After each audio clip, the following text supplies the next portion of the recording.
The speech, "I Have a Dream," is perhaps the most well-known and most quoted address Dr. King delivered. His speech was given before the Lincoln Memorial on August 28, 1963 as a keynote address on the March on Washington, D.C. for civil rights.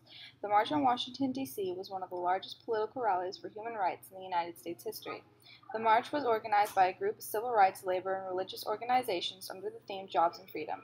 The estimated number of people who marched varied from 200,000 to 300,000. Observers estimated that 75 to 80% of the marchers were African American.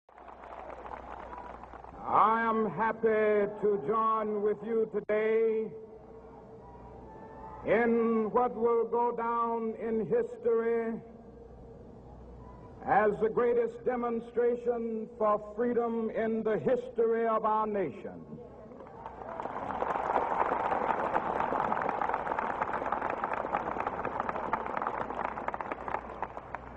Five score years ago, a great American in whose symbolic shadow we stand today signed the Emancipation Proclamation. This momentous decree came as a great beacon light of hope to millions of Negro slaves who had been seared in the flames of withering injustice. It came as a joyous daybreak to end the long night of their captivity.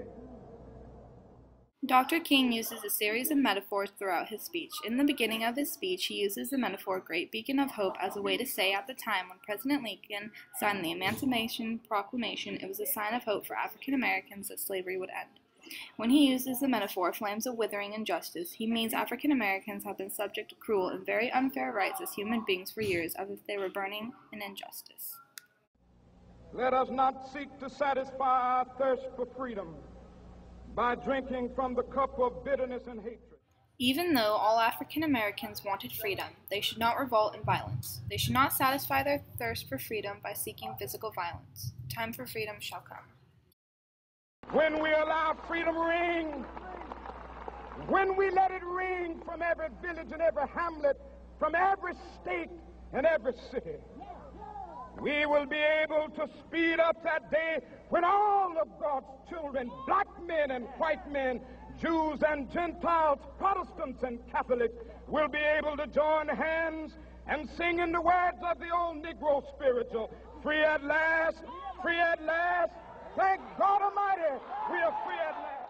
Dr. King is talking about all the places he wants to see freedom. He wants to see happiness in every corner of the world, in every valley, and in every state. And when that happens, we will know it and we shall see it together.